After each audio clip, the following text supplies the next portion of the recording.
বিষয় নাম হচ্ছে জাকার্তা।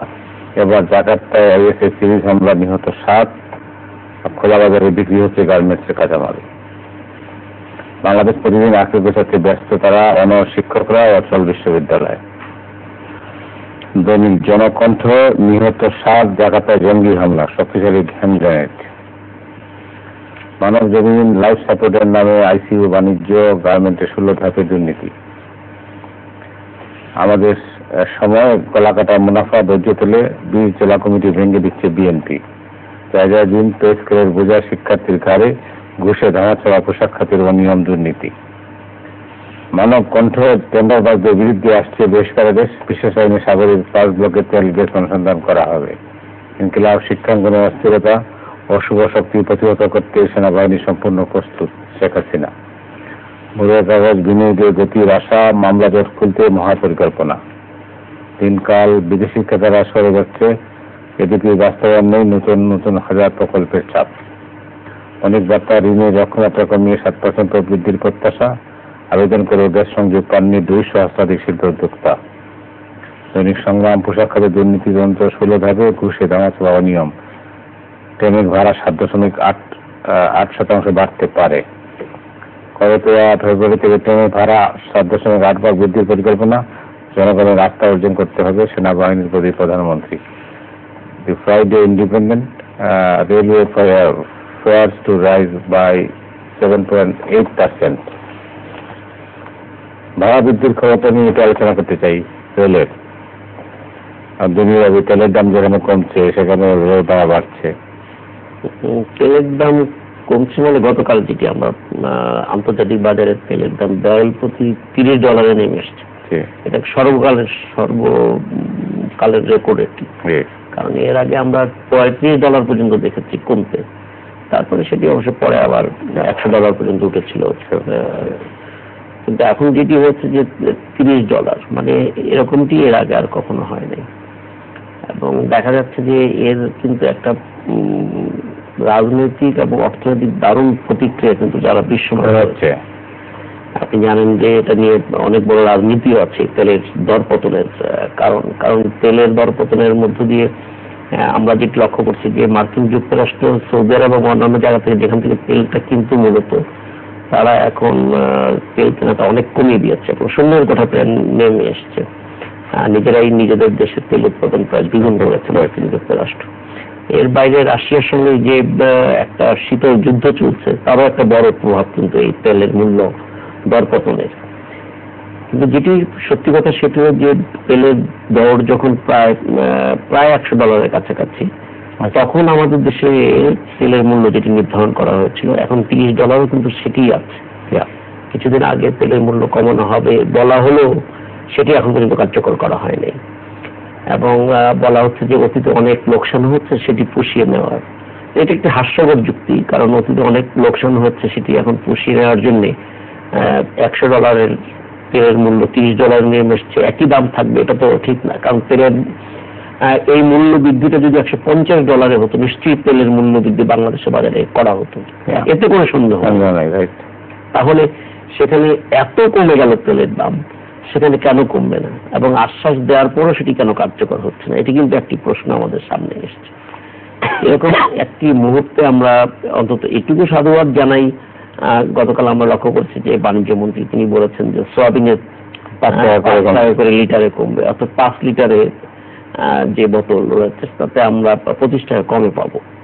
এখানে এটি একটি আশার আলো। কিন্তু অন্যদিকে আপনি দেখেন যে ট্রেনের ভাড়া বৃদ্ধির কথা বলা হয়েছে। ট্রেনে এটা ঠিক যে ট্রেন যাত্রায় ভাড়া খুব বেশি না, এটা একটা সহনীয় পর্যায়ে রয়েছে।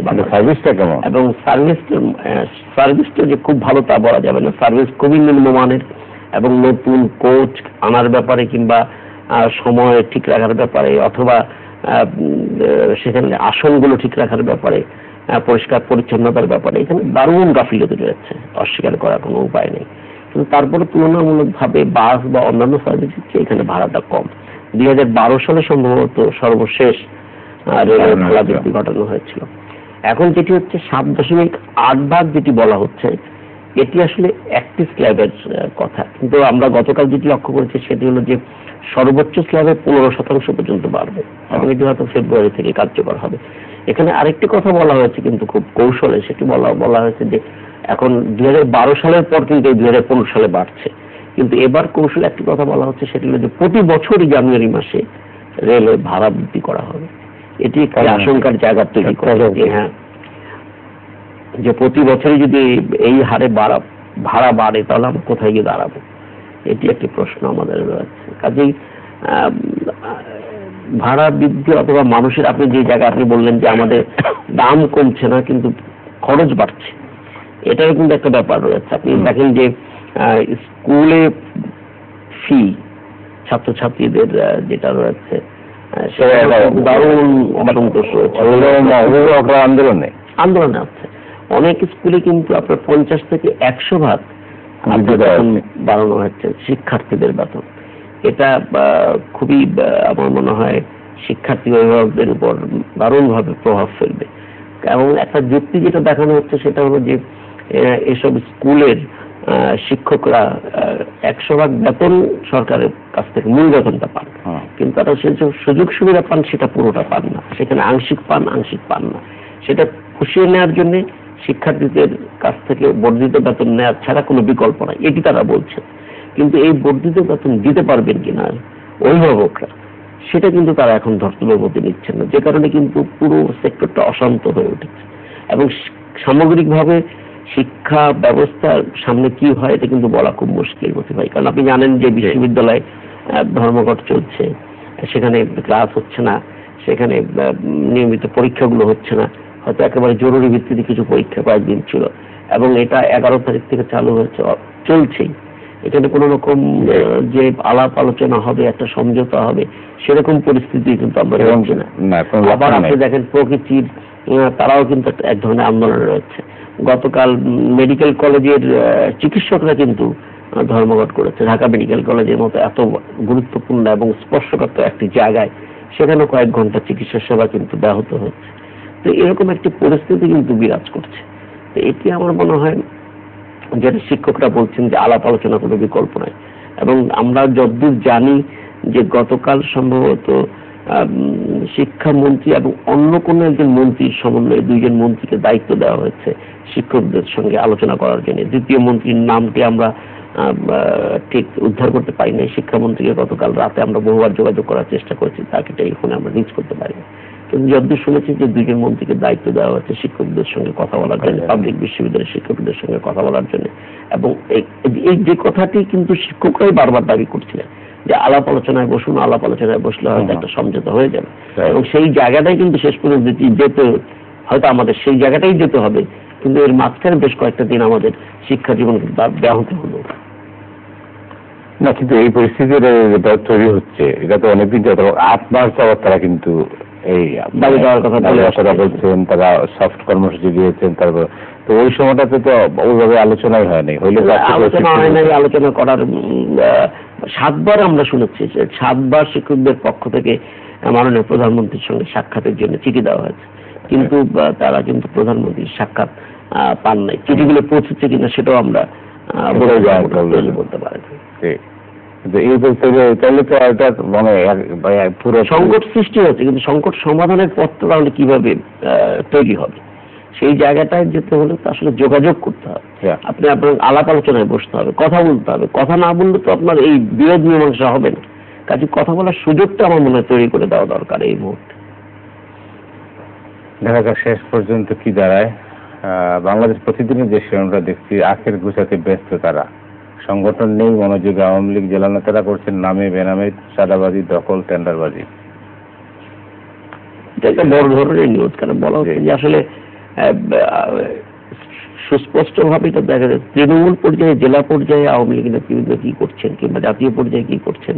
এটা একটা সময় আমরা শুনেছিলাম যে মাননীয় প্রধানমন্ত্রীর কার্যালয়ে মনিটরিং একটা ব্যবস্থা রয়েছে, সেখানে মন্ত্রীদের কার্যক্রম মনিটরিং করা হচ্ছে, সেখানে এমপিদের কার্যক্রম মনিটরিং করা হচ্ছে। এবং সেই মনিটরিং ফলাফলটা কি সেটা কিন্তু আমরা এখনো জানতে পারিনি যে আসলে সেখানে কি ব্যবস্থা গ্রহণ করা হয়েছে। যেমন ধরেন আপনি আমরা তো বিশেষ করে বদি যিনি একজন এমপি, তার ব্যাপারে তো আমরা অনেক কথাবার্তা দেখেছি, সংবাদ পড়েছি, এবং তার আচরণের ব্যাপারেও কিন্তু অনেক প্রশ্ন আছে। তো সেইখানেও কিন্তু কোনো কার্যকর ব্যবস্থা গৃহীত হচ্ছে এটি কিন্তু আমরা প্রত্যক্ষ করিনি, সেই অবস্থাটা কিন্তু রয়েই গেছে।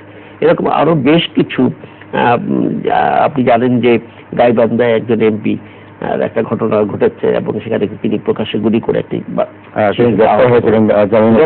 জামিনও পেয়েছেন।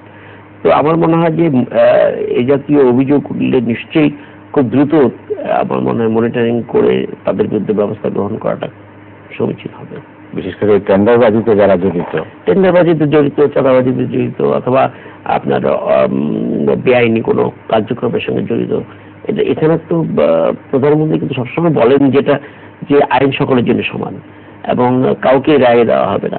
এটাও সত্য যে হ্যাঁ, আওয়ামী লীগের বহু এমপিকে কিন্তু আপনার আইনের মুখোমুখি হতে হয়েছে, এটা অস্বীকার করার কোনো উপায় নেই।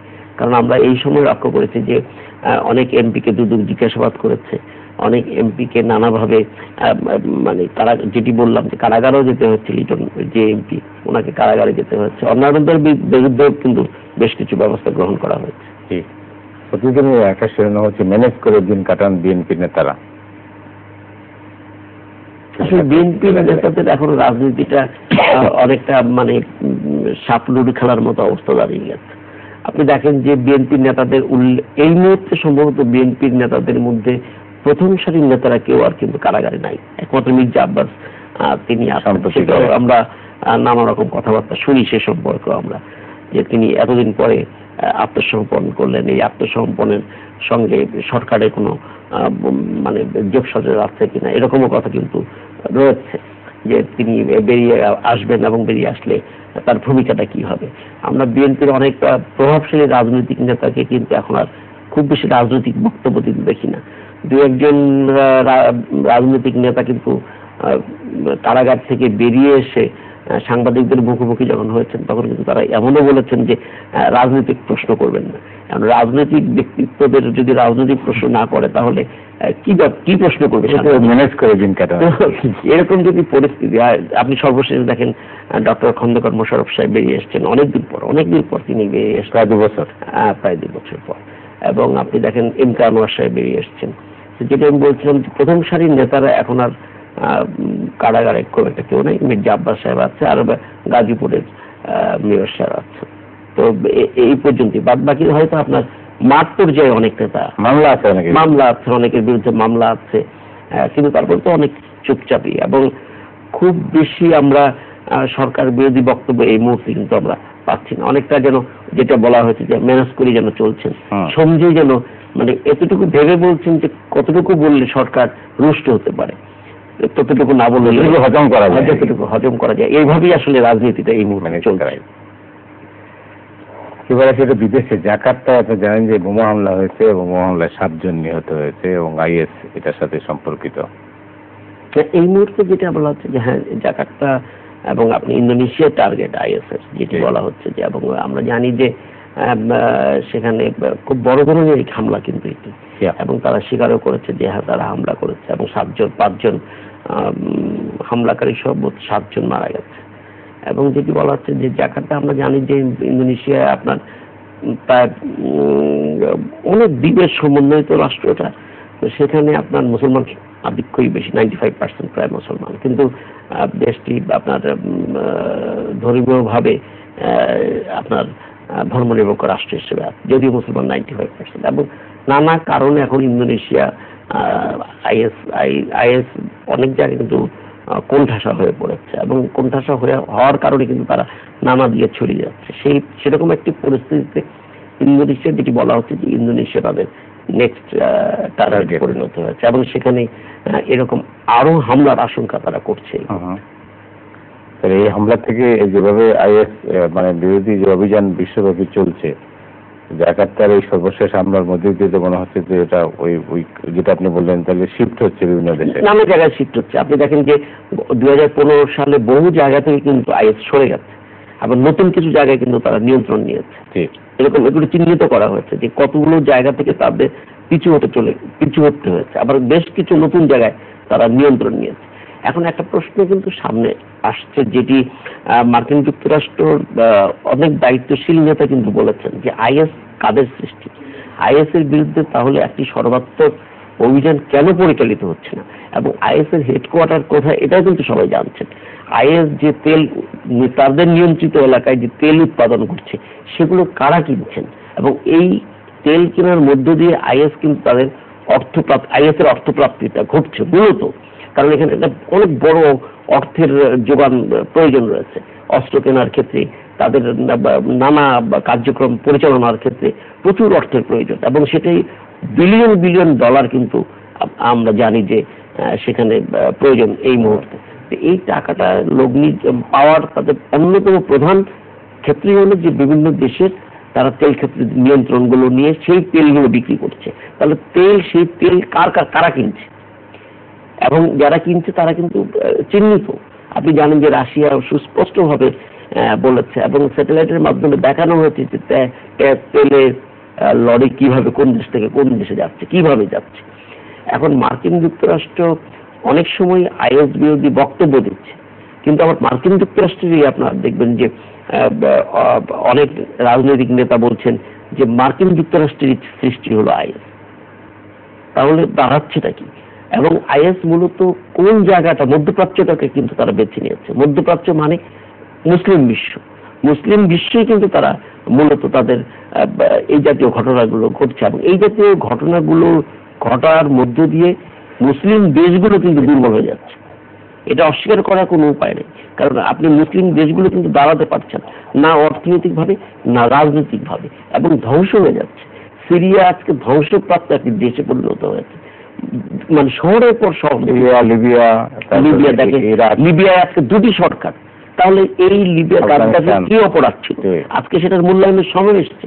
আপনি দেখেন যে ইরাকে কি ঘটনা ঘটেছে। আজকে ইরাকে আইএস যাত্রা শুরু করে আজকে ইরাক আজকে বিধ্বস্ত। কেন? ইরাকের কয়েকটি শহর দেখেন মাটির সঙ্গে মিশে গেছে। তাহলে ক্ষতিটা কাদের হল? এই জায়গাটা আইএস তো ইসরায়েলে কিছু করছে না। আইএস যদি মুসলিম রাষ্ট্রই প্রতিষ্ঠা করতে চায় তাহলে ইসরায়েলের দিকে তাদের দৃষ্টি নেই কেন? কিংবা মুসলিম দেশ নয় এমন কোনো জায়গায় কি তারা সেভাবে দৃষ্টি দিচ্ছে? তাহলে ধ্বংসটা কারা হচ্ছে? এই প্রশ্নগুলো কিন্তু মানুষের মনে আসে। অনেক ধন্যবাদ আপনাকে সাইফুল। দর্শক আজ রাতের মতো এখানে বিদায় পেয়েছি, আগামীকাল দেখা হবে। শুভরাত্রি।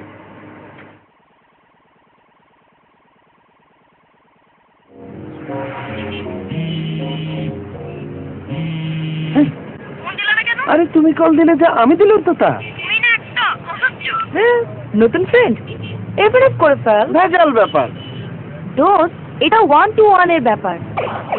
গ্রামীণ ফোনে *121# ডায়াল করলে টক টাইম, ইন্টারনেট, এসএমএস সহ সবকিছু মিলবে এক নিমিষে। এখন একটি নম্বরেই সব সমাধান, গ্রামীণ ফোন।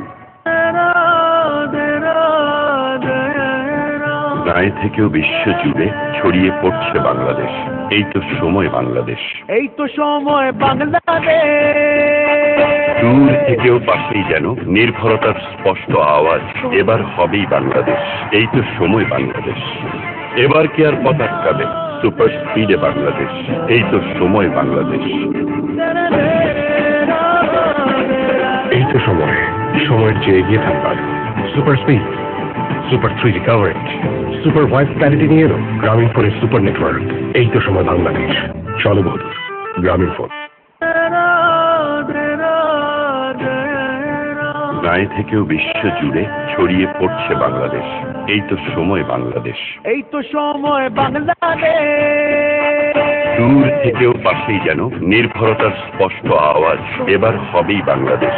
এই তো সময় বাংলাদেশ। এবার কি আর পথ আটকাবে? সুপার স্পিডে বাংলাদেশ। এই তো সময় বাংলাদেশ। এই তো সময়ের চেয়ে এগিয়ে থাকবার। Super speed, super 3G coverage, super voice clarity নিয়ে এলো গ্রামীণ ফোনের সুপার নেটওয়ার্ক। এই তো সময় বাংলাদেশ। চলো বন্ধু, গ্রামীণ ফোন। নেটে কথা তুল দিলাম শেয়ার। হ্যাঁ ইন্টারনেট শেয়ার। ইন্টারনেটে গট পিঙ্কি। আবার অ্যাক্টিভেট করার ঝামেলা। নো ঝামেলা, সবই 1 to 1 এর ব্যাপার। গ্রামীণ ফোনে *121# ডায়াল করলে টক টাইম, ইন্টারনেট, এসএমএস সহ সবকিছু মিলবে এক নিমিষে। এখন একটি নম্বরেই সব সমাধান, গ্রামীণ ফোন।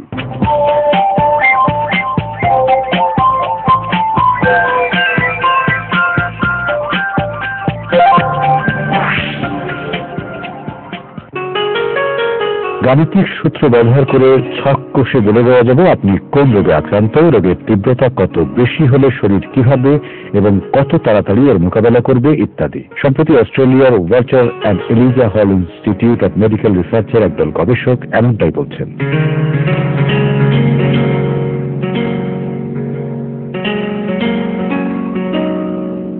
রোগব্যাধির বিরুদ্ধে লড়াইয়ে শরীরের গুরুত্বপূর্ণ কোষগুলো কিভাবে কাজ করে বা কি ধরনের সংকেত দেয় তা জানতে গবেষকরা এই গাণিতিক পদ্ধতির সাহায্যে কম্পিউটার প্রতিরূপও তৈরি করেছেন। গবেষক জুলিয়া মারিসিঙ্গর বলেছেন, রোগের অনুধাবন বা ক্ষেত্র বিশেষে নিরাময়ে এই গাণিতিক পদ্ধতি ফলদায়ক হবে।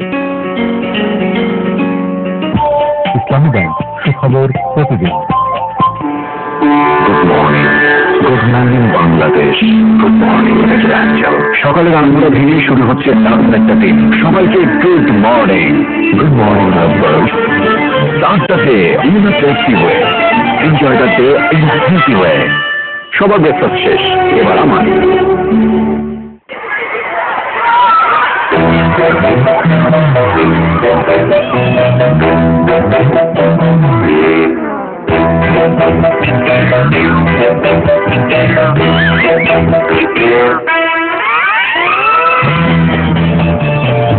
এখন ছুড়ে ফেলছেন, কিন্তু এই অভ্যাস আর নয়। গৃহস্থলীর আবর্জনা সন্ধ্যা 7টার পর ডাস্টবিনে ফেলুন। ঢাকা ক্লিন 2016, পরিচ্ছন্ন বছর 2016। বিনীত অনুরোধে সাইড খবর বিনোদ, ঢাকা দক্ষিণ সিটি কর্পোরেশন। প্রতি সোমবার দেখুন চ্যানেল আইতে লোকসঙ্গীতের সবচেয়ে বড় চ্যানেল এবং রিপিট চ্যানেল আইতে প্রতি সোমবার দেখুন চ্যানেল আইতে লোকসঙ্গীতের সবচেয়ে বড় চ্যানেল এবং রিপিট চ্যানেল আইতে।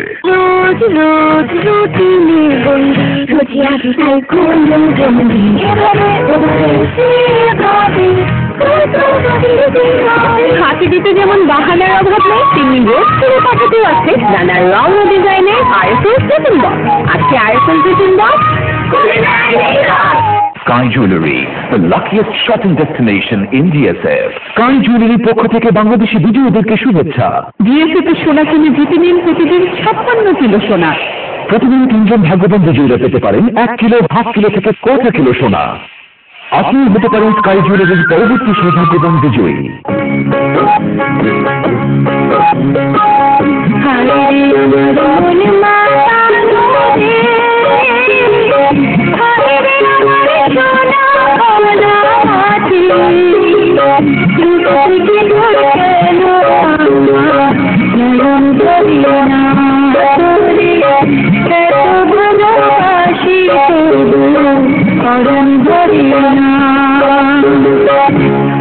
শুরু হলো মধ্যপ্রাচ্য প্রবাসী সময়।